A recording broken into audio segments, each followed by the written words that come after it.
Facebook macam-macam halamannya. Pacaran, pernikahan, pendidik anak, parenting. Nama saya sendiri. Yang pernikahan mantep loh, Pak. Yang paling rajin diupdate yang halaman pakai nama saya. Tapi ya biasanya saya share juga ke yang pernikahan. Oke, kita sudah streaming di Facebook.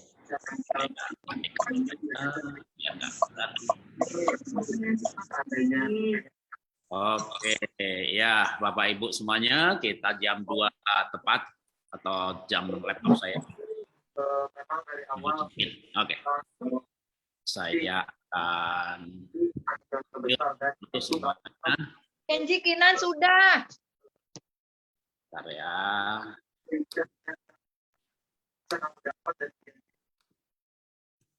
Ya, Bapak Ibu semuanya, kita akan mulai. Saya mohon maaf, saya mute semuanya.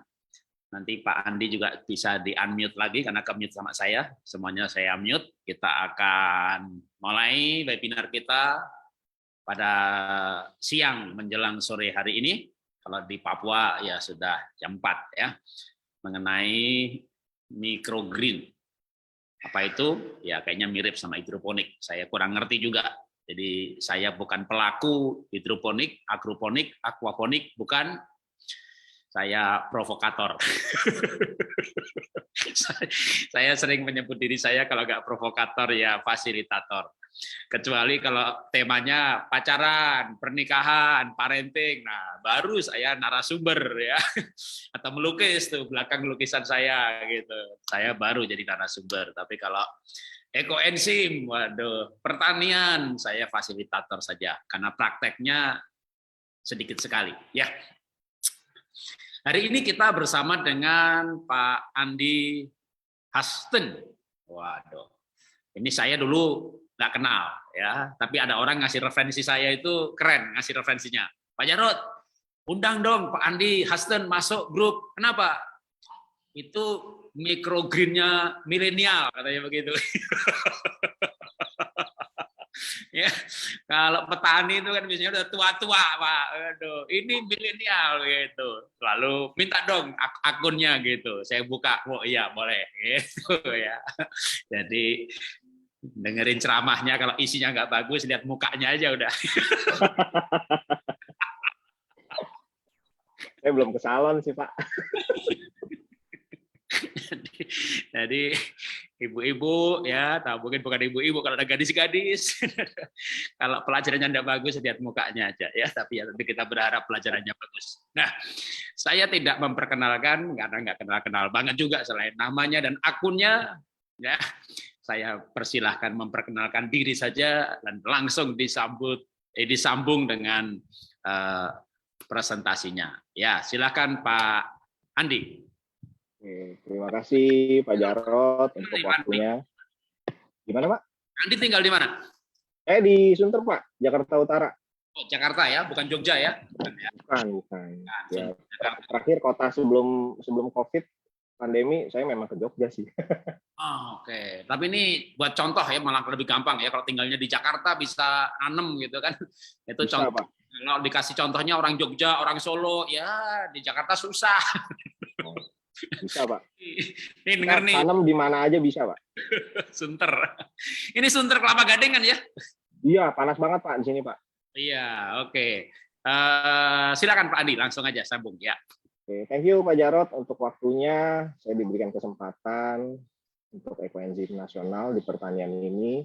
Kaget juga Pak Jarot ada WhatsApp saya minta jadi mentor ya di grup gitu loh ya. Saya nanya mentornya gimana Pak? Ya buat jawab-jawabin aja kalau memang ada nyerempet ke bidangnya kamu. Gitu. Oh ya oke, siap Pak. Gitu. Baru tiba-tiba nggak selang 2-3 hari ya Pak Jarot ya, langsung diminta webinar. Wah ya oke deh. Saya pikir waktu itu saya pernah webinar juga sama Pak Joni Chang ya, buat relawan Seci ya, teman-teman Seci juga. Itu dibantuin sama Uncle Edi dari channel YouTube-nya Tantangan Hidup. Iya, Bu Clara. Saya sambil baca chatnya. Chatnya saya matiin dulu kali ya. Nggak konsen jadinya.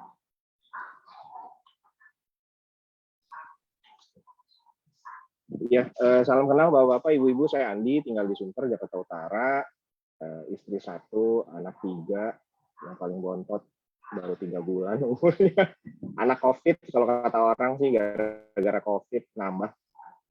Saya langsung nggak pakai lama aja ya. Share screen. Ini ya.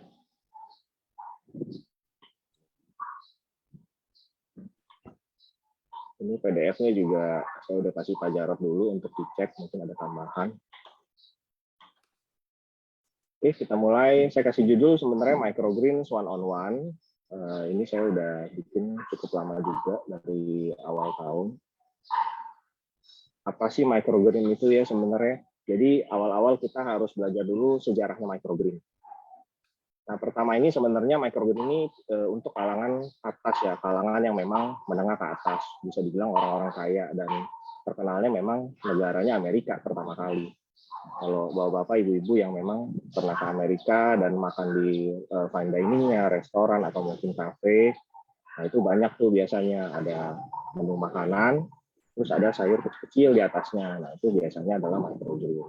Contoh untuk yang foto di samping PDF ini sebenarnya hasil karya dari Pak Ateng ya. Ini teman kita juga, sesama kelas juga. Jadi semua foto yang ada di PDF ini memang dari teman-teman yang sudah belajar microgreen. Tahun 1990 sebenarnya microgreen juga berkembang tidak terlalu cepat, dia lambat sekali karena memang ya balik lagi kelas ekonominya beda. Sebenarnya microgreen ini memang untuk kalangan menengah ke atas. Baru tahun 98 microgreen itu masuk dalam kamus besar bahasa Amerika di sana. Mungkin di Inggris ada kamus besar kayak kita juga, KLBI gitu. Jadi mereka baru masuk di sana, diperkenalkanlah secara resmi, dan ini baru mulai populer, baru mulai rame. Jadi koki-koki mulai tuh cari-cari ada apa yang bisa dijadiin microgreen buat saya punya menu makanan gitu. Jadi mulai berkembang sangat bagus sekali sampai 2010, 2012 masuk menjadi menu diet. Jadi praktisi kayak olahraga atau menu-menu masakan diet, catering ini tuh mulai pakai microgreen. Ini kita cerita di Amerika ya. Nah, dari sana baru mulai tetangga-tetangga, negara-negara tetangga baru lihat ini kayak menarik sekali. Jadi mulai banyak, mulai ke Eropa dan mulai ke kita juga ke Asia. Nah, Asia ini sebenarnya juga kita sebenarnya udah lama.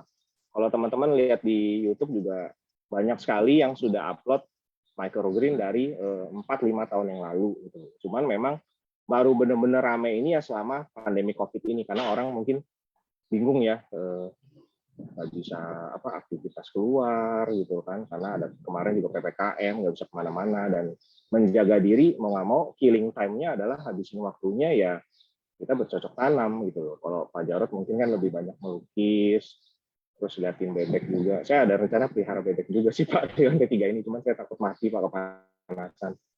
Jadi mulai 2014 nutrisi microgreen ini baru diojok-ojok sama peneliti, sama kalangan dari riset ilmiah ya.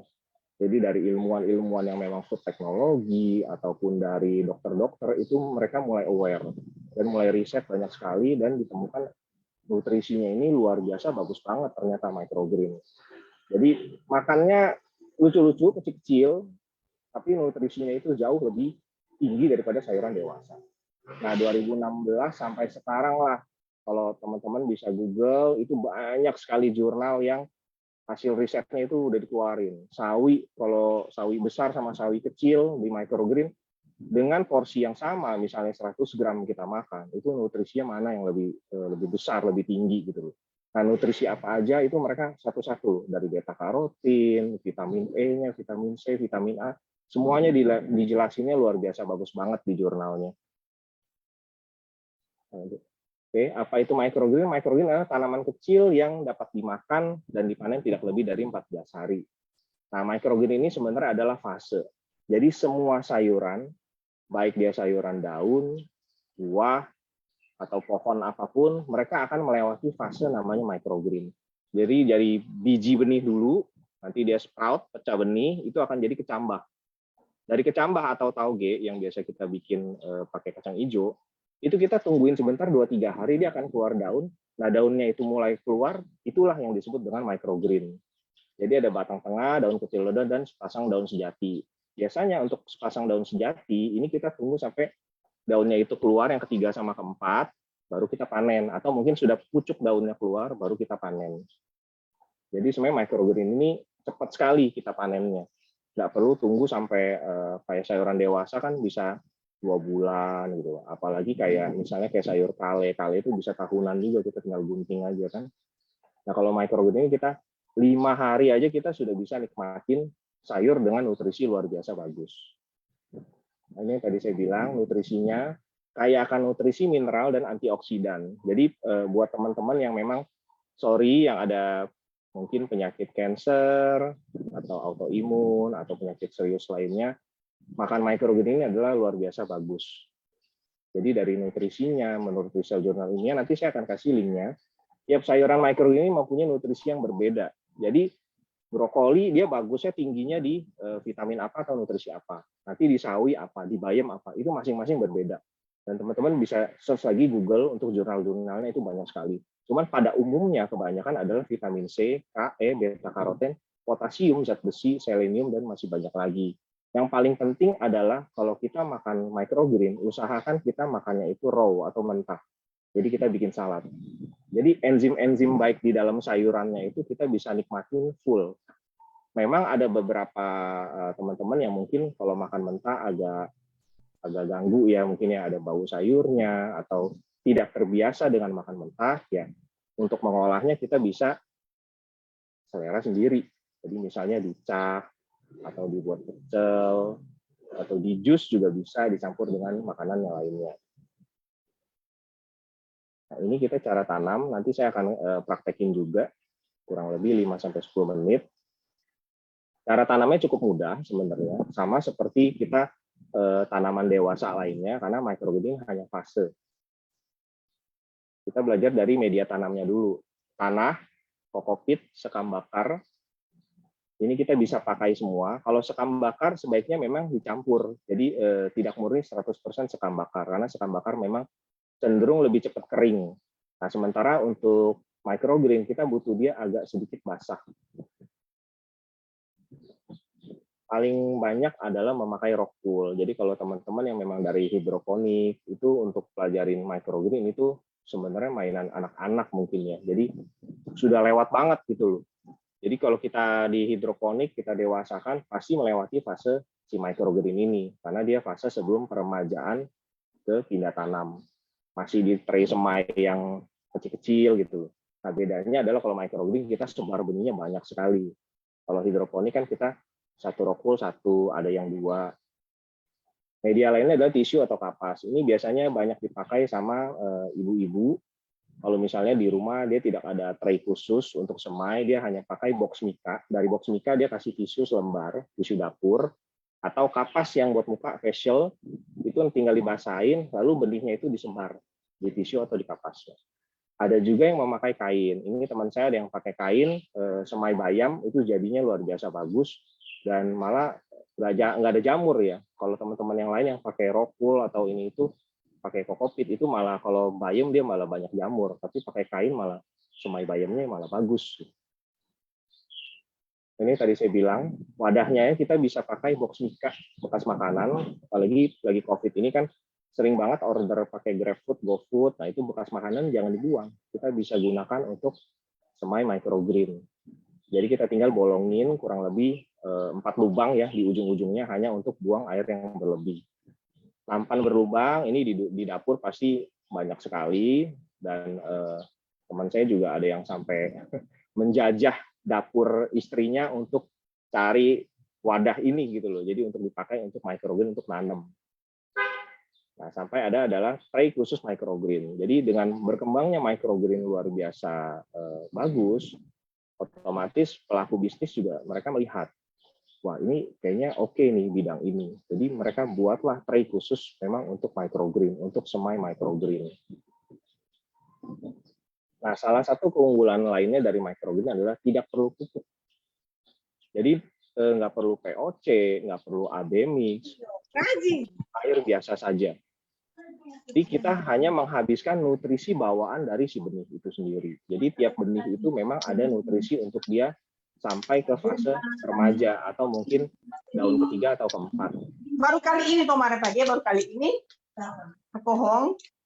Baru kali ini Tomara pakohong. Aduh, puluhan tahun. Thank you, sudah di-mute. Ada suara. Oke, dan microgreen ini tidak perlu sinar matahari langsung. Berbeda dengan hidroponik, makanya saya punya hidroponik dari lantai 3 saya pindahin ke lantai 4. Karena di lantai 3 ini kanopi sudah tutup semua, mataharinya kurang. Nah, kalau microgreen ini tidak perlu sinar matahari frontal atau secara langsung. Dia cukup kena shading sinar mataharinya atau biasa kita sebutnya bias matahari. Bisa juga kalau misalnya lagi mendung, kita bisa pakai sinar lampu atau cahaya lampu. Lampu meja kita taruh di nampannya, nanti tinggal disinarin, itu bisa. Jadi microgreen ini pertama tidak perlu pupuk, cukup air bersih saja, tidak perlu sinar matahari langsung, cukup shading nyata atau bias, bisa juga dengan sinar lampu. Dan tidak perlu lahan luas. Jadi nggak perlu kita ada pipa hidroponik gitu. Kita cukup tray semai yang tadi ini yang di atas. Ini ukurannya kecil 20 x 30, apalagi kalau teman-teman mau coba dulu pakai box mika, lebih kecil lagi box mika bekas makanan.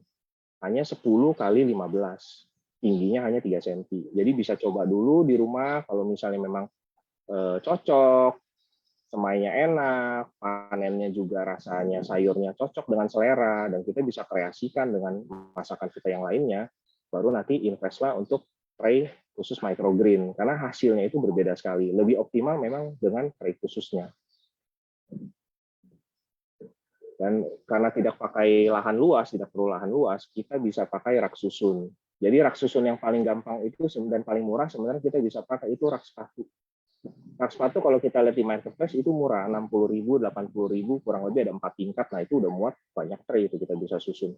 Dan kan kita nggak perlu sinar matahari langsung, jadi kita bisa taruh di teras rumah. Nah paling penting dari microgreen adalah 3 ini ya sebenarnya, 3 faktor: suhu, kelembapan, dan sirkulasi udara yang baik. Suhu paling bagus itu sebenarnya dan kelembatan tuh sama seperti si hidroponik. Ada di 16 derajat sampai 26 derajat. Memang ada beberapa benih yang dia butuh sampai 5 derajat, kayak misalnya kayak green pea, terus benih-benih yang memang kulitnya itu putih warnanya. Kebanyakan dia butuh daerah lebih adem atau lebih dingin. Kelembapan paling baik itu di 40% sampai 60%. Nah, ini adalah musuh utama untuk kita di Indonesia yang tinggal memang iklimnya tropis. Kalau di Amerika sendiri kelembapan ini mereka enak sekali caranya. Karena hari biasa aja kelembapannya nggak tinggi. Mereka udah ada di 40-an. Nah, kita hari biasa aja tidak hujan, itu sudah di 60-an. Kalau hujan itu bisa di 90-an. Makanya banyak teman-teman yang semai kok tiba-tiba hari ini bagus pagi, sore begitu lihat ada spot jamur atau mold gitu. Jadi dia sudah mulai mau busuk. Nah, itu ternyata angka kelembapannya itu tinggi sekali yang mengakibatkan si benihnya itu terlalu basah, jadi terlalu lembab. Yang ketiga adalah sirkulasi udara yang baik. Nah, jadi kalau dengan ngakalin untuk suhu dan kelembapan, kita bisa sediakan kipas angin. Jadi tray semainya kita taruh, yang tadi misalnya di rak sepatu, kita tembaklah dengan kipas angin, dibuat muter aja. Nah, itu otomatis sudah mengurangi panasnya dari suhu yang tinggi, terus kelembapannya juga kadar air di daerah tempat kita semai, itu kita bisa kurangi dengan kipas tadi. Benih dan bibit. Semua jenis sayuran daun bisa ditanam, sayuran buah itu juga bisa ditanam, karena microgreen itu tadi fase. Namun ada beberapa yang memang tidak boleh dimakan. Jadi kita harus googling lagi atau tanya-tanya juga sama teman-teman yang memang sudah sering tanam. Tapi kalau menurut saya sih lebih baik kita semai yang memang sayuran daun aja yang kita tahu besarnya itu kita bisa makan. Kalau buah itu kita harus cari tahu lagi. Kayak contohnya misalnya buah melon, itu daun melonnya ternyata bisa dimakan dan dijadikan herbal. Nah, kalau kita tanam, dijadikan di fase microgreen, kita panen, itu daunnya akan pahit sekali. Lebih pahit daripada pare. Jadi teman-teman bisa coba nanti semai daun melon, semai buah melon.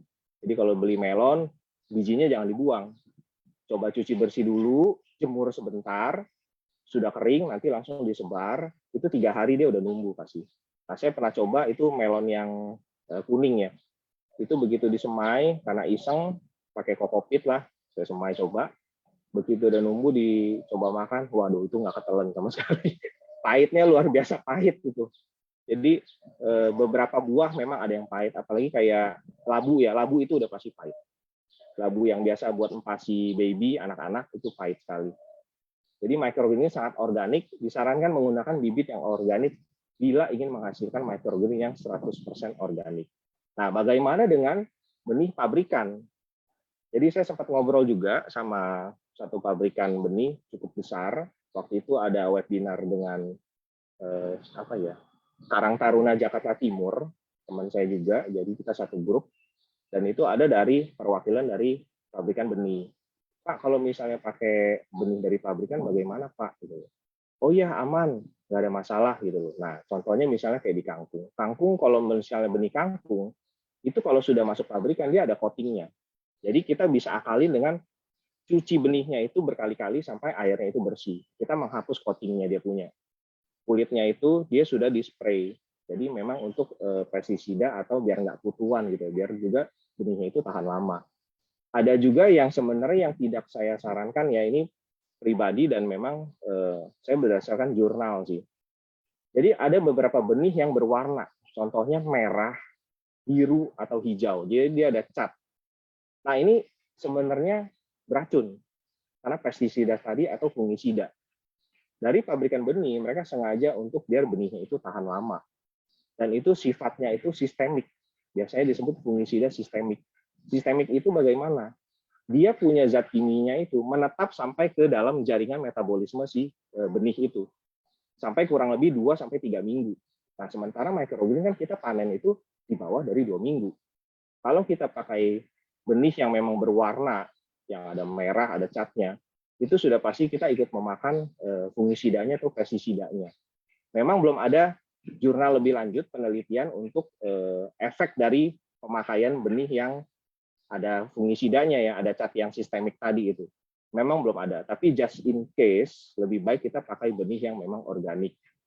Walaupun memang dari pabrikan benih juga bilang, oh aman, karena kan yang dimakan daunnya, bukan bibitnya gitu. Tapi balik lagi, kalau kita pelajarin, pestisidanya atau fungisidanya itu sistemik, jadi masuk ke dalam metabolisme si tubuh si benih sampai 2-3 minggu waktu dia mau dewasa. Oke, ini teman-teman bisa catat juga, ini online library Wiley. Ini luar biasa bagus, jurnal tentang microgreen, sangat lengkap.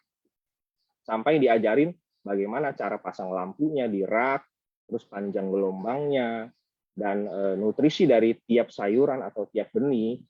Yang tadi saya sebutkan, mana yang beta karotinnya paling tinggi, berapa kali lipat daripada sayuran dewasa. Ini semuanya ada di online library ini.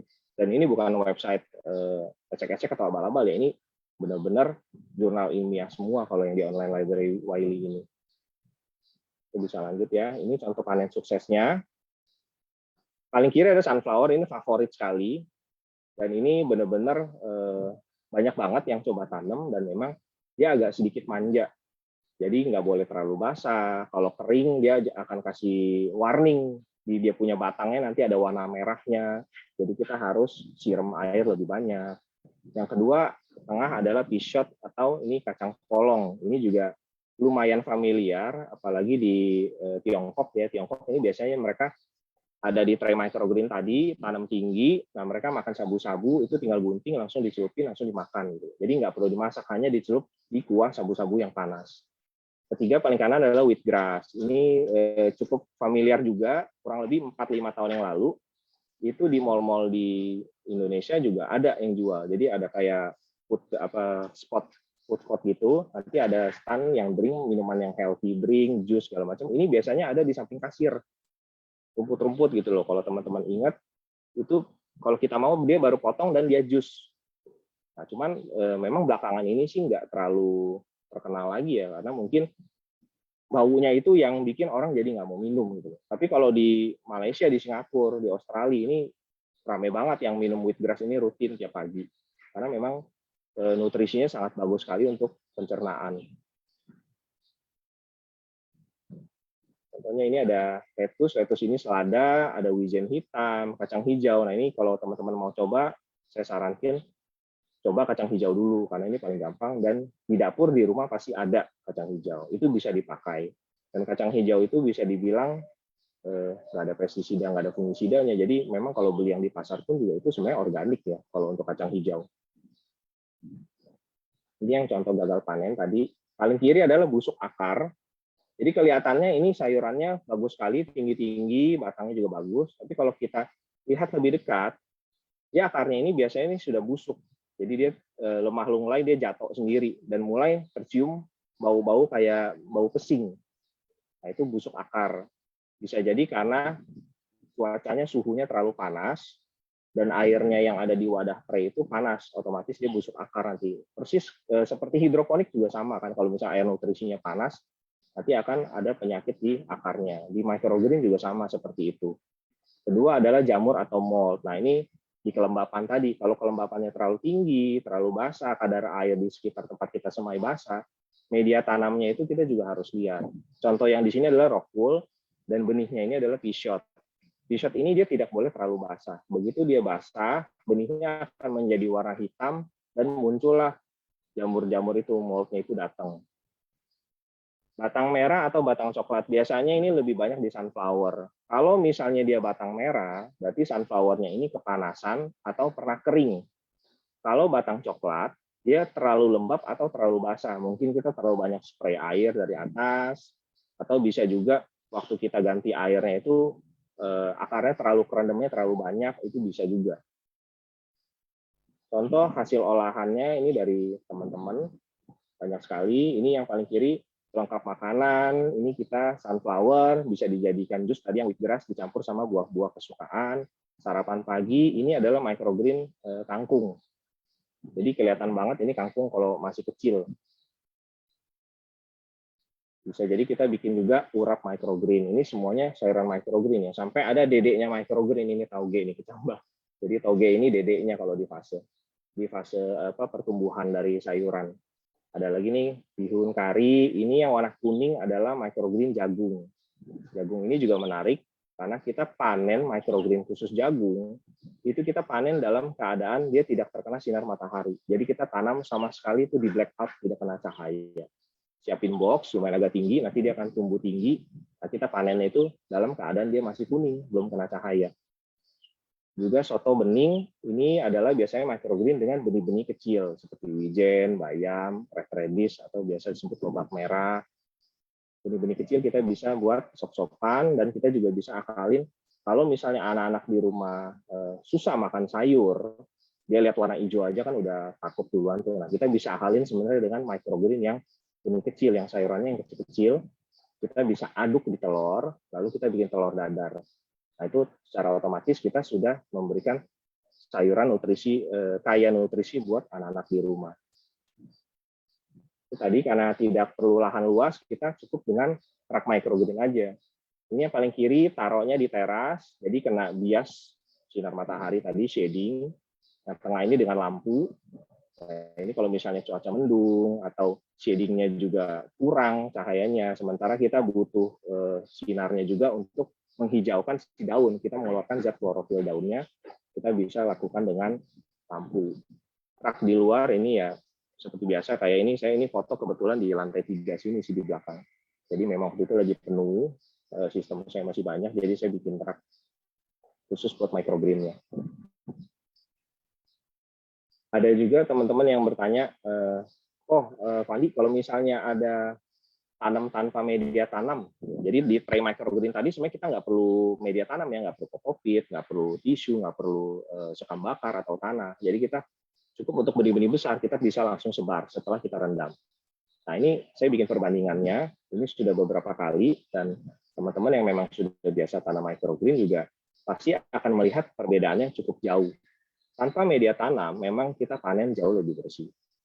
Tapi pertumbuhannya tidak sebagus dengan yang menggunakan kokopit. Kokopit ini dia ada unsur haranya dari serabut kelapa yang difermentasi. Jadi ada sisa-sisa unsur haranya itu yang membantu si microgreen ini tumbuh jauh lebih tebal, batangnya lebih kuat, daunnya lebih lebar. Dan otomatis kan kalau kokopit dia menyimpan airnya itu, mengikat air lebih banyak, dan si akar untuk keperluan airnya itu lebih bagus. Makanya ini dengan cara semai yang sama di hari yang sama, tapi beda media tanam. Satu tanpa media tanam, yang kokopit dengan media tanam. Kalau teman-teman tanam lagi dengan kompos atau tanah humus, itu pasti jauh lebih bagus lagi nanti.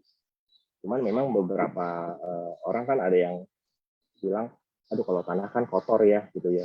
Saya tanam pakai tanpa media tanam aja deh, gitu loh. Jadi tinggal kalau mau dimakan tinggal gunting, bilas pakai air minum matang, kita langsung makan gitu. Kalau misalnya ada tanah, mungkin kan pas lagi panennya juga kotor gitu. Jadi ya memang pilihan sih kalau untuk pemakaian media tanam. Oke, ini yang menarik kemarin Pak Jarod ada bahas juga. Kayaknya judulnya yang paling bagus ini deh gitu. Peluang bisnis microgreen ini cukup besar, apalagi selama pandemi COVID ini kita diminta untuk makan makanan yang bergizi, terus juga harus asupannya itu benar-benar bagus, nutrisinya tinggi, dan orang juga lebih mulai aware, olahraga mulai rutin, healthy lifestyle itu jadi gaya hidup sehat. Mereka mulai melihat si microgreen ini sebagai sayuran yang tadinya hanya sebagai garnish, sekarang malah jadi main course-nya, makanan utamanya. Pertama adalah dijadikan salad. Ini foto salad buatan teman saya, Bu Lin. Nama microgreen-nya kalau teman-teman bisa lihat di Instagram, dia adalah Mega Microgreen. Nah, ini dia sudah berjualan cukup lama, kurang lebih hampir mau 1 tahun. Dan ini cantik sekali kalau kita lihat. Jadi dia bikin ada bunga telangnya, ada tomatnya, ada kuning. Yang kuning ini adalah kangkung, microgreen kangkung yang belum terkena sinar matahari. Jadi semua sayuran atau tanaman yang di microgreen, itu kalau dia belum kena sinar matahari, zat klorofilnya kan belum keluar, belum hijau. Jadi dia masih kuning. Nah, ini dipanen sengaja untuk ambil warna kuningnya. Atasnya itu adalah sunflower atau bunga matahari. Nah, sisanya ya ini pelengkap ya, ada tomat, bunga telang, dan wortel, irisan wortel. Kedua adalah kita bisa coba dijadikan jus. Ini jus foto saya ambil dari Sport Farm, punya Pak Paus juga, dan memang bisnisnya di microgreen-nya cukup lancar, cukup bagus, sudah masuk ke Cik juga ya. Ini bagus banget ya. Mungkin teman saya yang main microgreen yang bisa sampai masuk ke supermarket, ini baru Pak Paulus ini. Jadi kita bisa campur dengan buah-buah kesukaan, baru kita botolin dan kita jual. Dan ini harganya juga nggak terlalu mahal sebenarnya. Untuk jus yang nutrisinya jauh lebih tinggi daripada jus buah biasa loh, karena ini ada microgreen-nya. Dan ini kan raw, tidak ada tambahan gula, microgreen-nya juga tidak dimasak. Jadi benar-benar mentah di blender, di jus atau di soul juicer gitu. Jadi dia punya nutrisinya itu maksimal yang kita bisa konsumsi.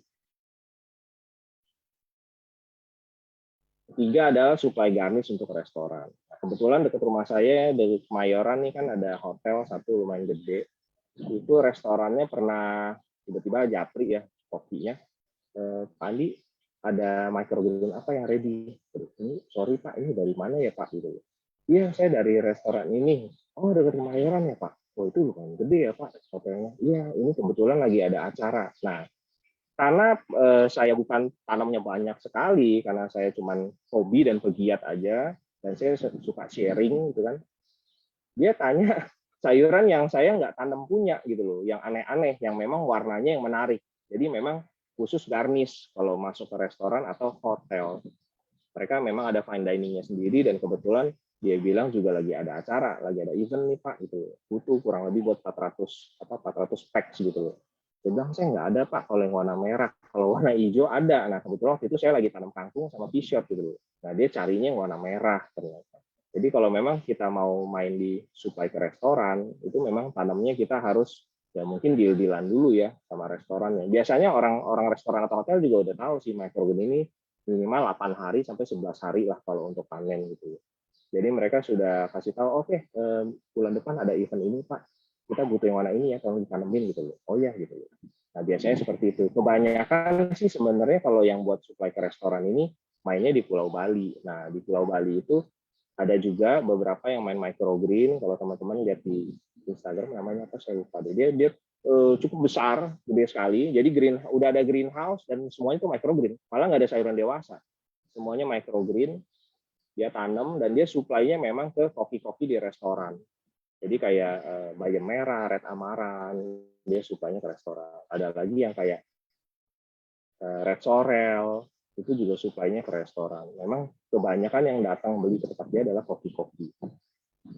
Tempat ini dijadikan kids meal atau makanan anak. Kadang kalau misalnya anak susah makan sayur, kita bisa akalin dengan si microgreen ini. Yang tadi dengan mungkin telur ceplok, telur dadar, microgreennya diaduk di dalam. Ada juga dibikin seperti ini kan cantik sekali ya. Ini pakai sunflower, tengahnya pisang, itu di bawahnya yang bunga sunflowernya itu sebenarnya pancake, atasnya dikasih kismis. Nah ini memang PR sekali kalau untuk dijadikan bisnis karena ini mainnya lebih ke eye catching dan seni ya. Nah, kita bisa akalin mungkin ya tadi yang telur dadar itu kita bisa jadikan kids meal.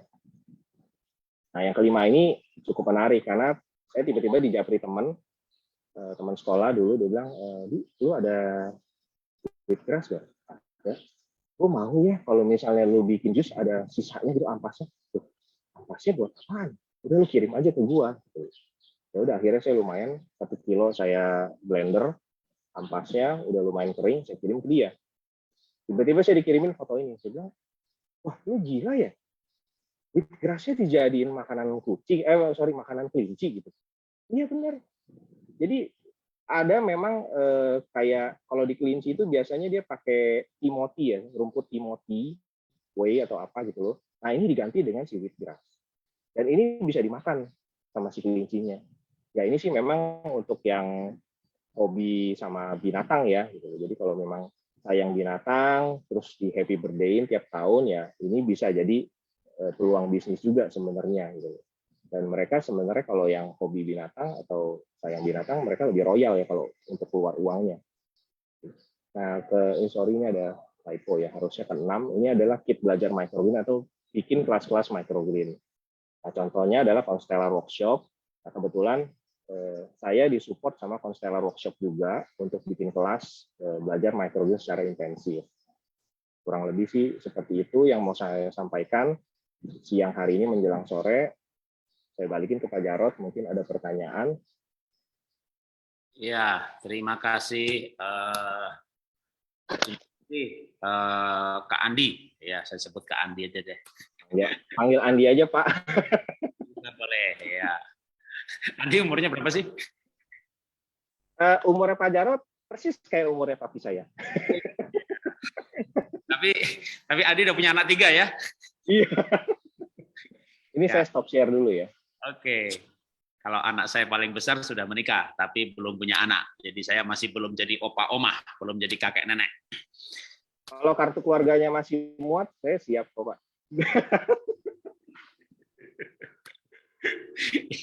Ya, umur saya 58. Tapi kemarin tes usia berapa minggu yang lalu ulang tahun, tes usia biologis di klinik kesehatan. Umur saya katanya 46. Mantap, Pak. Masih muda, Pak. Orang itu biasanya kalau tes lebih tua gitu ya. Ini lebih muda. Oke. Kita nggak bahas soal usia, kita bahas microgreen. Ya, silakan Bapak Ibu kalau ada yang mau bertanya, boleh raise hand, nanti langsung saya akan berikan waktunya. Ya, yang pasti mungkin saya tanya dulu soal ini. Kan begini Andi ya. Beberapa webinar seperti dulu juga dengan Pak Dadan, Dr. Ponik, kayaknya nih Pak Dadan juga ada di sini.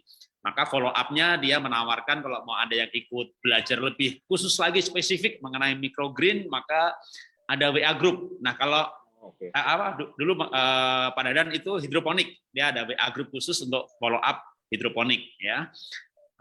Nah, kalau Andi apa ada WA group atau Instagram atau Facebook yang menjadi modul pembelajaran? Biasanya sih saya giringnya ke grup Facebook ya, Pak Jarod.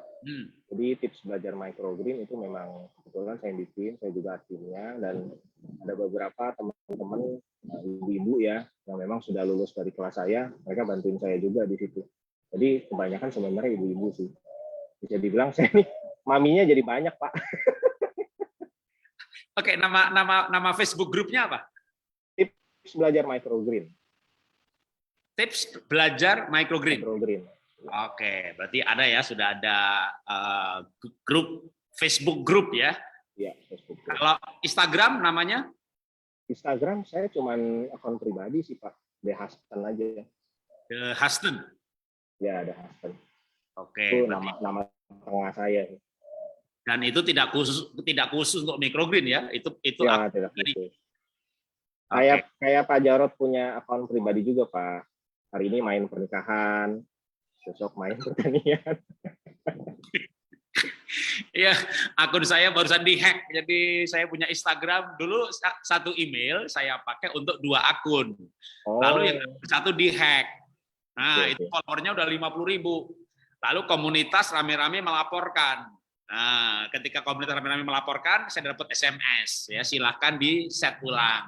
Masukkan email, lalu password, ya, di reset ulang. Saya masukkan.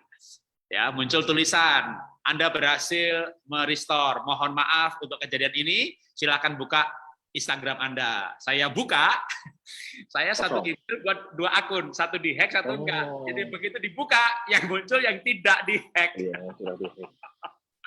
Dan detik itu juga yang dihack ini langsung ganti nomor WA, nomor HP. Jadi kayak rupanya yang ngehack itu jaga gitu, jaga depan laptop gitu ya. Jadi langsung diambil alih, dia masukkan nomor WA baru. Sekarang follower udah banyak ya, Pak ya? Wah, 50.000. Iya, itu udah banyak banget, Pak. Itu jadi akunnya anjing dan kucing di Turki. Hah? Jauh banget, Pak. Sama hackernya dijual ke pihak lain menjadi akun anjing dan kucing. Tapi ya untung aja ya, bukan akun pornografi. Akunnya anjing dan kucing gitu. Saya follow akun yang baru ini. Malah aktif ya, Pak ya dia ya? Jadi dari 50.000 udah turun jadi 44.000. Jadi banyak orang yang udah live. Tapi rupanya ada yang nggak live juga karena emang postingannya anjingnya lucu-lucu, kucingnya lucu-lucu gitu. Jadi betul. Cari yang lucu-lucu, Pak.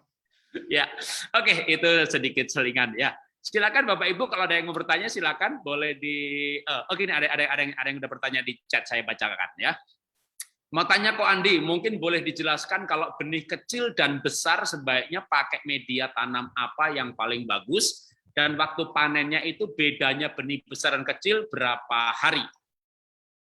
Oke, benih kecil dan benih besar sebenarnya kalau untuk media tanam sih kita harus coba-coba ya, Pak ya. Jadi kayak tadi kan suhu, kelembapan dan sirkulasi udara. Di rumah saya nih di lantai 3 sama di lantai 1 beda loh, Pak. Di atas nih panas banget, bisa sampai 33, 34, bahkan waktu itu pernah 37. Nah, itu saya kalau tanam di atas, saya pakai kokopit, pakai media tanam. Jadi akarnya itu tetap ada basah atau lembab. Sementara memang udaranya kan panas, saya tinggal sering spray aja. Tapi kalau di lantai bawah, di lantai 1, suhunya nggak tinggi, 20-an sekian. Tapi kelembapannya tinggi, 74%. Nah, itu saya akalin dengan tanpa media tanam. Bedanya di situ, Pak. Kalau misalnya kita di bawah lantai 1 saya pakai media tanam, kokopit, kelembapan, nanti muncul jamur, terus benihnya bisa busuk. Kalau tadi benih besar, benih kecil? Panennya ya. Oh, kalau panen sih sebenarnya kita tiap-tiap benih beda-beda. Ada yang memang kayak contoh kacang hijau itu kan termasuk sebenarnya benih besar juga. Karena nggak nyeplos di tray khusus microgreen tadi, jadi kita sebutnya tuh benih besar. Nah, itu biasanya 3,5 hari sampai 4 hari sudah bisa panen. Nah, kalau yang benih kecil, itu memang ada yang lama sekali. Contoh misalnya brokoli. Brokoli kita bisa tunggu sampai daun ketiga sama keempatnya mau keluar, daun sejatinya keluar, itu kurang lebih sampai 11 hari. Jadi memang masing-masing sayur berbeda. Kita harus coba-coba juga. Jadi lihat aja kenyataannya ya, sudah menjadi kecambah dimakan ya panen aja gitu ya. Betul, Memang tambah itu kan kayak vitamin E ya, dan sedang banyak-banyaknya enzim. Jadi saya setuju tadi microgreen ini sehat karena kan dia seluruhnya masih berupa pucuk. Jadi hormon growth-nya lagi banyak-banyaknya. Betul, Pak Jarod. Kalau kita makan daun ya, lalaban gitu ya, pilih yang pucuk-pucuknya. Atau kalau buah aja misalnya buah yang matang itu vitaminnya banyak, buah yang matang. Buah yang mentah enzimnya banyak. Karena di dalam buah mentah ada enzim yang akan merubah karbohidrat menjadi gula. Kita sudah matang, gulanya banyak, vitaminnya banyak. Masih mentah, enzimnya banyak. Itu kalau bicara buah. Nah, microgreen ini sama, Pak. Kayak makan toge aja. Ya, kalau sekarang istilahnya sekarang bagus. Toge dipanjangin dikit, Pak. Ya, toge udah tunggu. Kalau toge kan malah belum ada daunnya ya. Ya, benar. Daunnya 2 Kita sampai. makan kokonya toge. Iya, itu yang membuat mikrogreen ini sehat karena banyak vitamin, tapi terutama enzim. Dan memang kita kan kita cukup vitamin, kita cukup mineral, kita cukup tidur, kita cukup olahraga, kita cukup sinar matahari. Mungkin yang kurang enzim. Enzim, betul. Iya. Nah, sebelum saya baca pertanyaan yang lain ini, kita hubungkan dengan ekoenzim. Oke, menarik nih Pak. Ini nanam mikrogreen ini ekoenzimnya di mana nih Kak? Menarik banget Pak Jarot. Jadi saya pernah bikin perbandingan. Satu saya pakai ekoenzim, satu tanpa ekoenzim. Jadi ada tiga perlakuan. Satu air putih semua biasa, satu air wadahnya saya kasih ekoenzim, yang satu air wadahnya saya kasih ekoenzim, dan saya bilasnya juga dengan pakai air ekoenzim. Hasil dari 3 tray paling bagus itu yang wadah bawahnya ekoenzim 1:2000, sama dibilasnya dengan air ekoenzim 1:1000. Itu sama sekali bebas jamur, batang kangkungnya juga jauh lebih padat dan lebih mekar, lebih rimbun. Dengan berat benihnya sama ya, semuanya 75 gram di 3 tray ini. Jadi si ekoenzim ini membantu kayak ibaratnya kita pas kita mau rendam si kangkung aja, rendam benihnya kangkung semalam, itu kita kasih ekoenzim aja 1:1000. Itu jauh lebih bersih loh Pak. Ya. Kalau untuk sprout, untuk sproutnya itu banyak atau enggak itu tergantung dari kualitas benih ya, masih fresh atau enggak. Tapi kita bicara bebas dari jamur atau mold. Nah, ekoenzim ini membersihkan di situ Pak. Jadi kulit benih yang kotor dia sudah dimakan sama enzim mikroorganisme baik dari si ekoenzim ini. Ya, berarti ekoenzimnya sebagai probiotik tanaman dan enzimnya untuk katalis pertumbuhan. Jadi tetap berguna ya. Jadi lebih bersih. Karena kalau kita makan buah aja direndam ekoenzim kan pestisidanya bisa larut. Jadi membuat media tanam, wadah tanam, airnya lebih sehat. Oke, pertanyaan berikutnya. Pak Andi, berapa kali mikrogreen bisa dipanen dalam sekali tanam? Mikrogreen kebanyakan itu umumnya 1 kali panen. Cabut, ada beberapa ya, cabut sama akarnya, masukin kulkas, itu bisa tahan 2 minggu loh Pak. Oke. 2 minggu. Jadi kita simpan sama akarnya, nanti tinggal ditutupin tisu, masukin ke box kedap, udah bisa 2 minggu. Jadi anytime kita butuh sayur, kita tinggal ambil, potong akarnya, cuci, makan. Jadi panennya bukan dipotongin pucuknya gitu biar dia tumbuh lagi kan? Ada Pak, itu ada. Itu khusus untuk tea shot. Biasanya kolong-kolongan. Tea shot, sweet pea itu bisa. Wheatgrass pun yang rumput juga bisa. Tapi based on my experience ya, pengalaman saya, itu panen pertama selalu lebih enak Pak. Panen kedua kalau wheatgrass si rumput ini, dia lebih bau anyep, lebih bau bau gosong gitu loh. Kayak bau orang kena sinar matahari lama gitu loh. Bau sayurnya tuh berasa banget, bau rumputnya. Jadi nggak usah hemat-hemat banget ya, toh bijinya murah. Murah Pak. Aja, udah. Oke, pertanyaan berikutnya. Cara memanen benih. Pak, cara memanen benih. Cara memanen benih mikrogreen yang kecil seperti sawi dan bayam yang banyak kulit bijinya bagaimana?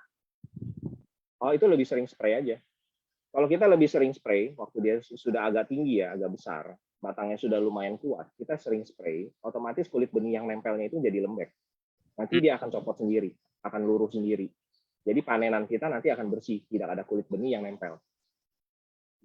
Oke. Apa aja sih Pak? Ini bukan pertanyaan, tapi ada sharing dari Dokter Ponik. Oh, pada Pak Dadan ya. ESI, ekoenzim termasuk pembersih fungisida dan pestisida pada benih pabrikan. Ya, betul. Jadi Bapak Ibu rendam benihnya pakai ekoenzim.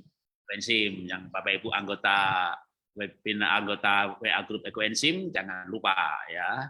Tanam pakai ekoenzim. Boleh juga airnya ditetesin ekoenzim 1.000 atau 2.000. 1.000. Kalau 1.000 dia terlalu asam nanti akarnya jadi coklat, Pak. Oh, kalau untuk mikrogreen sama hidroponik jangan encer-encer ya. Iya. Jangan kendal-kendal maksudnya. Jangan kendal. 1.000-2.000. Malah kalau saya pernah baca di Dr. Jun malah 1.10.000 masih efektif. 1.10.000 bisa dibayangin tuh. Encer banget, tapi Itulah gunanya, itulah enzim. Karena satu tetes ekoenzim itu jutaan mikroba. Betul. Jadi nggak perlu banyak-banyak, ya. Jangan supaya manjur lalu dikentelin mati nanti. Mati nanti kaseman. Ya. Jadi ada yang berpikir sekali lagi ekoenzim adalah enzim. Selain enzim juga mikroba baik. Jadi memang digunakan sebagai fungsi dan namanya ya enzim dan mikroba ya. Ada juga yang mencoba misalnya mau mengatur BO-nya, wah ada suara di saya ya. Ada BO-nya dengan supaya mengganti nutrisi, tetap tidak ya, lebih baik ekoenzim sebagai enzim dan mikroba baik, probiotik. Oke, kita lanjutkan pertanyaannya. Kok Andi bisa tolong di-share macam-macam metan, media tanam? Itu tadi ya, saya share screen lagi ya.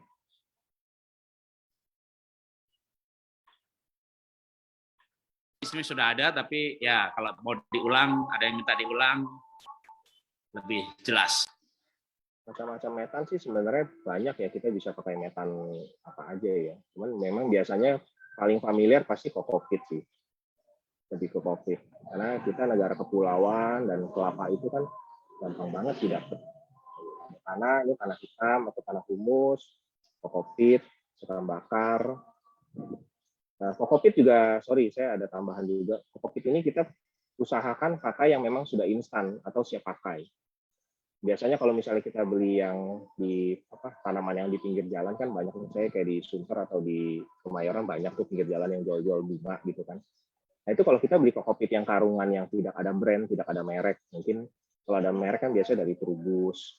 Nah itu biasanya instan, bisa langsung pakai. Tapi kalau kita beli yang karungan yang nggak ada merek, nggak tahu dari CV apa atau PT apa, itu biasanya kita harus cuci lagi karena kadar taninnya mungkin tinggi dan itu menghambat pertumbuhan dari sayuran sendiri, tanaman sendiri. Jadi dia habis sprout, sudah sprout dia langsung kerdil gitu, karena kadar taninnya tinggi. Jadi kita harus cuci. Nah itu kan PR sekali, lebih baik kita beli yang instan yang sudah langsung pakai. Kalau saya ngakalinnya, saya pakai Cocoblok. Karena Cocoblok ini kokopit yang sudah dikeringkan dan dipres. Dia bentuknya kayak batako gitu, gede-gede. 40 kali 40, tebalnya 20. Nah itu tinggal dikasihin air di kontainer besar, kasih air kurang lebih 30 liter, 40 liter, itu juga masih oke. Nanti dia akan ngembang sendiri dan kita udah dapat langsung 30 kilo kokopit. Nah itu kalau buat tanam microgreen mungkin bisa 6 bulan baru habis ya. Kalau misalnya tanamnya seminggu satu tray gitu loh. Itu bisa 6 bulan baru habis.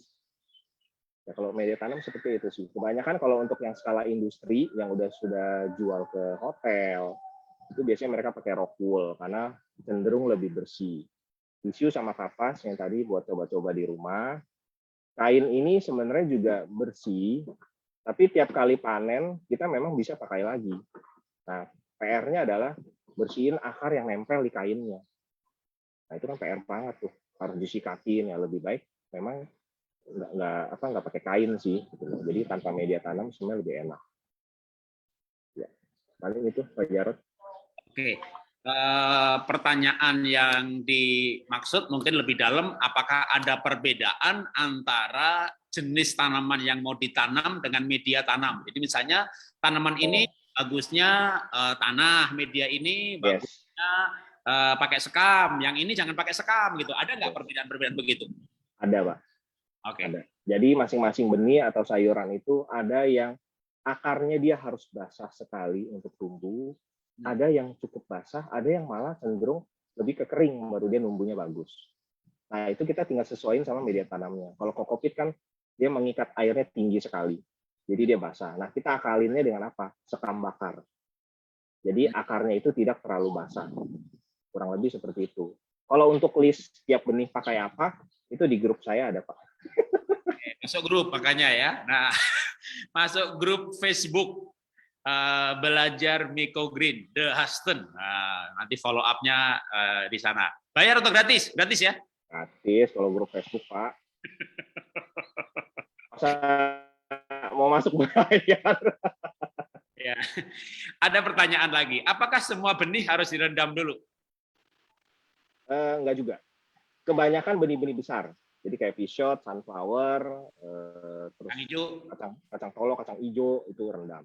kalau benih kecil direndam, begitu kita mau tanam hanyut nanti kekecilan. Ya, direndam esi atau direndam air bawang juga boleh ya, air berambang. Bisa. Ya, ya kalau ini grup esi ya esi lah. Boleh coba Pak Jarod rendam pakai vitamin B1. Wow, oke. Ya, tapi beli lagi ya, maksudnya Lagi tadi. produk probiotik, mikroba probiotik dia juga memproduksi seperti riboflavin atau vitamin B. Mestinya dari situ bisa gitu ya. Dari situ udah ada. Irisan berambang atau berambang merah ya, diiris-iris itu muncul juga. Ya, tapi kalau misalnya industri boleh itu ya pakai vitamin. Betul. Ya, zat tumbuh.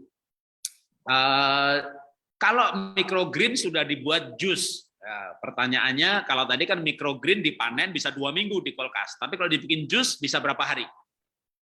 Jus itu paling bagus habis kita jus langsung minum Pak. Itu enzimnya full kita dapat. Langsung diminum aja ya, jangan pakai Ya, tapi betul. Kalau misalnya kita simpan di kulkas, kayak contoh wheatgrass ya, wheatgrass shot itu kalau kita bikin murni, itu paling enak begitu habis kita shot bikin di sloki gitu ya kita minum. Tapi kalau udah masuk kulkas, besok kita coba, rasanya berubah Pak, geser. Nggak se-fresh waktu pertama kali kita blender. Itu bedanya di situ. Jadi ada yang hilang lah dari rasanya. Ya, menurut saya itu terjadi oksidasi. Sama juga kayak apel ya, apel langsung dimakan gitu, karena apel gampang sekali oksidasi. Nggak usah di jus, dipotong-potong aja taruh di kulkas pun dia warnanya berubah. Warnanya berubah. Nah, karena terjadi oksidasi. Ketika terjadi oksidasi, maka bagian yang teroksidasi menjadi rusak. Jadi yang disimpan jangan jusnya, yang disimpan adalah microgreennya. Betul. Kalau tadi yang masih sama akar. Aja itu enak gitu. Ya. Oke, kita lanjutkan lagi. Kokopit dicuci bersih, oke. Nanti minta dibagi. Thank you Pak Dadan. Kok Andi, untuk media tanah dan pupuk kandang berapa perbandingan yang efektif? Pupuk kandang kompos ya? Ya. Kompos langsung semua juga bisa. Kan itu perlu diencerkan, kan dilarutkan ke air. Enggak, ini kan medianya kan kompos. Bisa langsung kompos kok.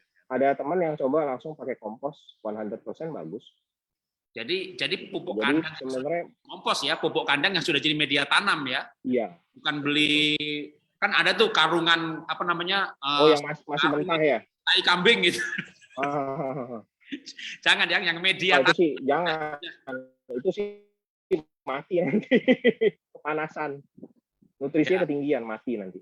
Yang sudah berupa media tanam. Oke. Itu saya belum pernah coba sih Pak. Kalau yang pakai kompos langsung pupuk kandangnya saya belum pernah coba. Kalau white grass bisa dijus dengan slow juicer. Bisa. Slow juicernya tapi yang komersial. Jangan yang rumahan. Kalau rumahan nanti macet. Dinamonya rusak. Oke, serabut kelapa apa bisa dibuat media tanam? Jadi nggak usah pakai, nggak dihalusin. Oh, serabut kelapa. Bisa, namanya kokoswit. Yang kayak buat keset itu loh Pak. Keset zaman dulu tuh yang ada tulisan welcome-nya. Oke. Nah, itu bisa Pak. Oke. Jadi rupanya ingat keset, ingat pelajaran bahasa Inggris. Apa bahasa welcome. Keset, welcome. Apa bahasa Inggris? Ya, pertanyaan lagi, kenapa sunflower tidak sprout? Apa penyebabnya? Sunflower tidak sprout. Banyak penyebabnya. Ada ya paling penting adalah kualitas benihnya sih sebenarnya, benihnya masih fresh apa enggak. Dan dari ngulik-ngulik saya itu sunflower itu masa kadaluarsa saya 2 bulan. Nah, kalau kita coba dengan sunflower yang import, biasanya black seed yang warna hitam, itu dia kebanyakan kulitnya itu kotor. Jadi kalaupun dia sprout, dia lebih banyak menyebabkan jamur. Tapi kalau sunflower lokal yang kayak belang yang dibikin buat kuaci, yang kayak di Indomaret, ya, bukan yang di Indomaret ya, maksudnya di Indomaret itu kita udah nggak bisa tanam karena udah matang. Bentuknya seperti yang kayak kuaci, yang belang-belang itu cenderung lebih bersih. Tapi memang daya sproutnya tidak sebagus si hitam, beda tipis lah, 5-10%. Dua-duanya saya udah pernah tanam, dan yang belang saya udah coba kurang lebih 4 jenis. Kecil, sedang, ada yang belangnya 2, sama ada yang jumbo. Dan itu sproutnya menurut saya oke sih. Karena benih unggul itu kan kalau menurut dari Balitbang Kapi itu, Kementerian Pertanian, itu kalau bisa sprout 60% ke atas itu termasuk benih unggul sebenarnya. Jadi kalau kita sebar 100 gram, kita lihat 60% yang sprout itu sebenarnya udah bagus. Itu kira-kira. Kalau ada endorsement nggak beli benih yang bagus dan aman? Beli yang organik aja sih sebenarnya kalau benih buat microgreen. Kalau misalnya nggak organik, mau coba pakai benih pabrikan, bisa kita beli yang turunan pertama atau F1. Biasanya itu nggak ada pestisida, nggak ada fungisidanya. Ada tempat khusus buat belinya? Nggak ada, Pak. Kalau benih nggak ada tempat khusus, Pak. Di marketplace banyak, di Turubus, toko pertanian banyak. Ya, ini kayaknya sih menjurus. Ya memang sih saya ada sedia benih sih. Beli online. Tapi belinya online. Sama Ko Andi.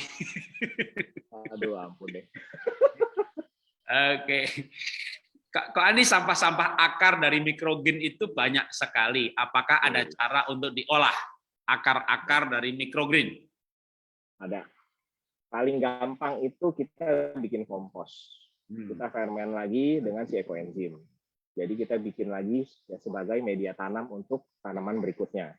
Itu satu. Tapi bukan kemarin ya, udah agak lama, kita ada satu grup memang isinya ibu-ibu ya, support system saya lah Pak Jarot. Jadi memang pertama kali saya ajarin microgreen sama ibu-ibu ini lumayan banyak, 200-an orang. Satu grup WhatsApp. Jadi ada Bu Rezi di Jakarta juga, dia ada cetakan kertas, Pak. Jadi rumputnya itu karena tanpa media tanam kan akarnya bagus. Di blender, dicetak jadi kertas tuh, Pak. Bagus, Pak. Wow. Itu jadi yang itu udah ekonomi kreatif lah ya. Yang hobinya kreatif atau craft. Ya. Jadi bisa bikin kertas untuk dekorasi. Yes. Keras untuk seni, wah boleh ya. Atau kalau mau dijadiin pupuk ya pakai bikin biowash atau bikin dengan ekoenzim jadi media tanam juga. Oke, kita lanjutkan lagi. Oke, tadi kalau yang mau ikut, kalau Facebook kan gratis. Kalau ikut yang pembinaan yang di WA Group bayar. Itu cuma kit aja sih Pak. Saya kelasnya gratis. Oke. Semua uang yang keluar itu untuk beli perlengkapan dan beli benih. Kita akan mainkan 10 jenis benih, didampingin selama kurang lebih 40 hari. Oke, nanti kalau ada ibu yang mau ikut belajar, dalam arti beli benih, beli peralatan gitu, hubungin ke Ko Andi ya? Iya bisa, nanti masuk ke grup Facebook aja dulu.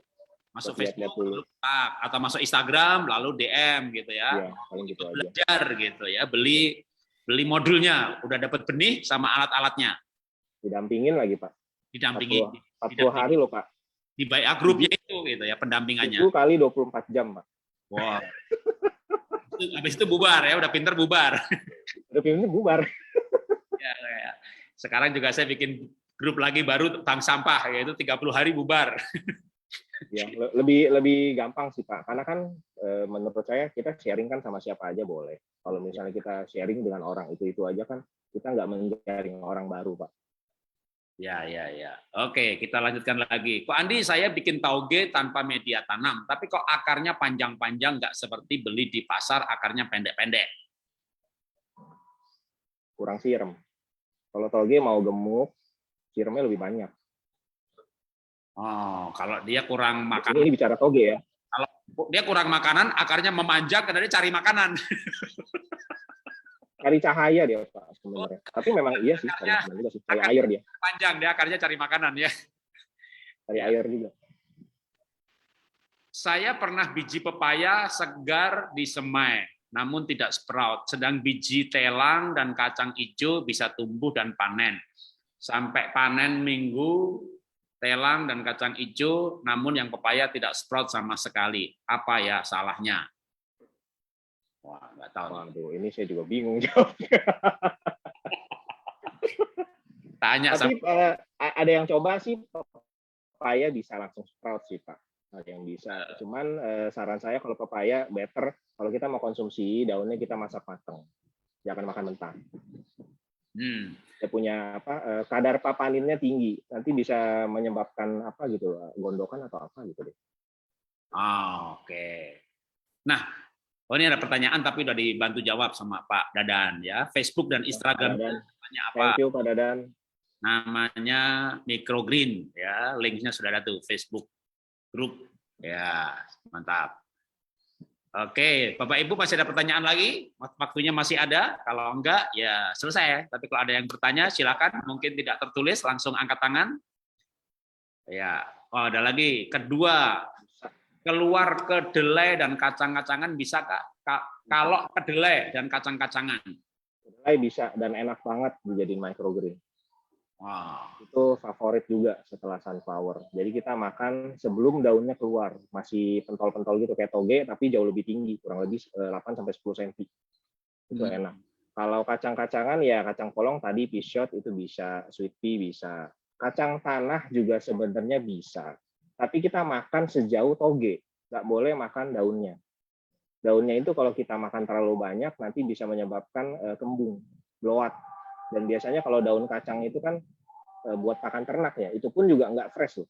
Nggak potong fresh langsung dikasih ke ternak, enggak. Itu masih ada proses pengeringan dan dicampur dengan pakan lain.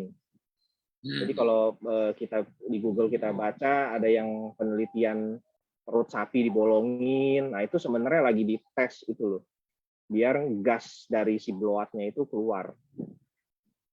Oke, wow. Ya, ada teknik makan juga ya. Ya, Iya. silakan Bapak Ibu kalau masih ada lagi pertanyaan. Kalau enggak kita akan Ini akhiri. bagus banget nih, Pak Jarot ada pertanyaan lagi. Ada Semua pertanyaan. biji-bijian bisa jadi microgreen dimakan langsung. Oke, ini tanam microgreen itu tidak susah. Tanam microgreen itu gampang sekali. Tapi tanggung jawab untuk konsumsi itu yang cukup berat. Jadi kita harus tahu sayuran dewasanya daunnya boleh dimakan apa enggak. Itu pertama. Kedua, kalau boleh dimakan, berarti kita tinggal cari microgreen ini boleh dimakan apa enggak. Search kedua kali di Google. Nah, kalau ada jurnal-jurnal yang bilang ini kadar apanya tinggi, kayak tadi daun pepaya, itu kita ya boleh makan, tapi bertanggung jawab lah. Jangan terlalu banyak dan harus matang. Usahain semuanya matang sih. Menurut saya sih seperti itu. Jadi jangan, oh ini bisa nih ditanam numbu nih, kan senang kan, happy kan. Happy numbu gitu. Tapi tadi daun pepaya tanam numbu nih, misalnya happy. Begitu happy, udah potong, makan. Nah, itu bahaya. Kita cari-cari tahu dulu lebih baik. Nggak semuanya bisa kita konsumsi. Kurang Ya, lebih gitu sih. lebih bagus memang yang sudah dikenal umum Ya, untuk yang ketahuan. dimakan, ya, untuk dimakan. Pepaya itu kalau orang mau menggugurkan kandungan, nah itu makan pentilnya pepaya atau daun mudanya pepaya, karena memang tadi ada papainnya. Ya, papaninnya. Ayam punya bebek yang sudah tua gitu ya, dagingnya alot. Nah, waktu ngerebusnya dikasih Daun pepaya. pepaya, itu dagingnya hancur ya. Tapi untuk dimakan memang Bahaya, daun Pak. muda itu tidak dimakan mentah gitu kan. Daun pepaya direbus lalu jadi masuk ke pecel gitu ya. Yang jadi sebenarnya paling gampang ya ukurannya yang daunnya sayur-sayuran itu bisa dimakan mentah gitu, itu udah pasti. Sayuran dewasanya dulu, Pak. Kalau Ya. sayuran dewasanya kita tahu bisa makan mentah. Bisa dimakan mentah, nah itu udah pasti. Sayuran dewasanya makannya dimasak masih mending. Tapi kalau kayak sayurannya pun dewasanya nggak dimakan, kalau di Google jangan dimakan kecilnya. Itu namanya mencobai diri itu. Ya, oke. Ada lagi pertanyaan. Pernahkah ada yang makan microgreen dari biji timun atau semangka? Biji timun ada. Biji timun menarik. Saya ada pernah coba. Jadi awal yang saya belum belajar masalah fungisida sistemik itu, saya beli dari pabrikan benih, ada cap merahnya. Saya tanamlah itu timun, dimakan, daunnya rasanya timun, Pak. Enak, fresh, benar-benar kayak makan buah timunnya gitu. Tapi begitu saya coba beli yang nggak ada lapisan merahnya tuh, dari pabrikan lain, jadi turunan pertama F1, itu nggak bisa dimakan, Pak. Pahit banget. Jadi beda-beda gitu loh. Nah itu saya belum nemu deh kalau timun. Tapi kalau bisa dimakan atau tidak, daun timun itu bisa dimakan, dikonsumsi aman karena daun dewasanya itu dibikin untuk obat herbal. Timun, melon itu obat herbal. Jadi kita bisa makan. Oh, oke. Ya, kalau saran saya, oke sebentar, masih ada lagi. Memang fish shot kalau mentah baunya menyengat khas sayur, jadi kurang enak. Bagaimana menghilangkan bau tersebut? Betul. Salah satunya cuman tanam sweet pea. Jangan tanam fish shot, tanam sweet pea. Sweet pea itu bisa dibilang kalau menurut saya the real tau miao. Biasanya kalau di China, di Tiongkok tuh orang bilangnya sayur tau miao, tau miao. Dan di restoran tuh dulu cukup ramai banget ya. Saya ingat banget di Jakarta Barat itu ada satu restoran cukup lama di daerah ya sebut aja lah Angke lah gitu loh. Dulu dia ada jual sayur tau miao itu lumayan cukup mahal. Dan saya makan fish shot karena pertama kali saya tahunya fish shot.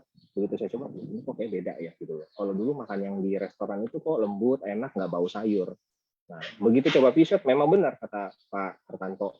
Dia bau sayurnya itu nyengat banget gitu loh. Jadi kayak nggak enak dimakan. Apalagi kalau misalnya dia udah hijau tua, hijaunya pekat gitu ya, udah keluar kumis-kumisnya, sulurnya, wah itu udah nggak bisa digigit, itu alot banget batangnya. Nah, saya begitu tahu ada sweet pea, snow pea, rainbow pea, itu tiga-tiganya sama.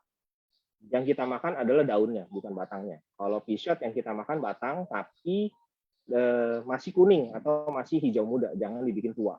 Kalau udah tua tadi alot dan bau sayur sekali. Kalau sweet pea, snow pea, rainbow pea, itu sengaja kita tuain karena daunnya itu akan lebar seperti kupu-kupu dan daunnya itu lembut sekali dan tidak ada bau langu atau bau sayur. Itu dimakan mentah pun enak banget. Saya ada tanam sih begitu. Kalau kacang tanah, Apakah yang apakah tadi Pak? nitrogen kacang tanah bisa dimakan? Karena masih membingungkan. Di Google ada dua versi, boleh dan tidak boleh. Ya, kalau kacang tanah, menurut saya lebih baik kita hindari aja. Sayuran daun itu banyak sekali yang masih bisa kita ekspor. Kenapa harus kita sibuk dengan kacang tanah yang nggak jelas gitu loh. Ada yang bilang boleh, ada yang bilang nggak boleh. Kalau menurut saya pribadi, saya lebih baik tidak perlu tanam. Saya tanam yang sudah pasti yang bisa kita makan dewasanya. Itu lebih bijak aja sih sebenarnya. Kalau misalnya mau coba ya do with your own risk gitu loh. Urusan sendiri. Saya nggak ikut campur, nggak tanggung jawab. Kalau di Google nggak ada dua pendapat, udah pasti kan ya. Iya. Boleh itu. Di Google aja ada yang bilang boleh, bilang nggak boleh. Nggak boleh, ada yang bilang boleh. Ya udah jangan risiko. Kalau menurut saya benar juga, ngapain kita risiko. Kecuali ya memang kadang-kadang ada yang untuk tujuan tertentu ya. Pak Andi, apa sedia sweet pea? Oke. Ada sweet pea. Oke, ya. Menurut saya pertanyaan yang esensial sudah nggak ada, tapi nanti bisa dilanjutkan ya. Jadi Bapak Ibu, kita akan akhiri webinar kita. Jadi kalau Bapak Ibu mau belajar lebih lanjut, silahkan menghubungi Ko Andi, Mas Andi, Bang Andi, ya, baik lewat Instagram, lewat Facebook The Huston, ya, belajar microgreen, nanti bisa tanya di sana, atau kalau betul-betul serius mau belajar dengan pendampingan, nah rupanya disediakan jasa pendampingan, langsung praktek, ya, dapat benih, dapat modul, pendampingan. Nah, habis itu selesai belajar bisa melanjutkan lebih detail lagi. Nah, sebelum saya akhiri, saya kembalikan ke Andi, mungkin ada pesan terakhir sebelum kita akhiri acara kita. Thank you, Pak Jarot. Pesan saya sih paling yang terakhir yang itu ya yang tadi. Jadi microgreen ini tanaman kita gampang tanamnya, nggak susah, mudah. Hanya memang perlu kita coba terus. Kalau gagal coba lagi dengan perlakuan yang berbeda. Yang sulit itu atau susah dan lebih tanggung jawab itu adalah konsumsinya. Jangan sembarangan tanam dan sembarangan makan. Ya, sembarangan tanam mungkin oke lah ya, tapi jangan sembarangan makan gitu loh. Jadi kita harus tahu dulu sayur dewasanya boleh dimakan atau tidak. Terus dimakannya itu harus matang atau mentah boleh. Nah itu kita perlu Google lagi lebih detail. Itu aja. Selamat sore, happy weekend, God bless. Oke, terima kasih Kak Andi, Pak Ibu semuanya. Ini webinar kita. Nanti rekamannya saya download dari Facebook dan saya akan upload ke YouTube, tapi kita live streamingnya di Facebook Ekoenzim Nasional, bisa didengar ulang kapan saja, di mana saja. Sampai jumpa webinar. Kalau yang anggota WA Group Pertanian Terpadu, besok hari Minggu kita ada webinar lagi. Jadi ini Sabtu, tambah hari Minggu, kita jam 3. Kita akan ada webinar mengenai biokompon, karena minggu kemarin tiba-tiba topik itu menjadi pembicaraan di grup, ya langsung kita cari produsernya, kita bikin webinarnya. Ya, jadi saya adalah fasilitator dan juga mediator. Apapun, bukan hanya ekoenzim ya, kita bisa bahas supaya ya kita bisa berbagi ilmu dan jaringan dan kenalan. Tinggal nanti lanjutannya kalau mau memperdalam ya silahkan. Ya kayak kemarin kita Justro, BioWOS, ya lanjutannya ada WA Group per wilayah. Lalu ada lagi biokompon yang sangat mirip dengan Promik, ya kita fasilitasi juga ya, karena kan orang nanti akhirnya lebih cocok pakai apa yang memang secara kenyataan betul-betul berguna ya. Oke, terima kasih, sampai jumpa di program selanjutnya. Selamat sore. Terima kasih Ko Andi dan Pak Jarot. Sore, terima kasih. Terima kasih, Ko Andi. Pak Andi. Terima kasih, Pak Jarot. Sama-sama.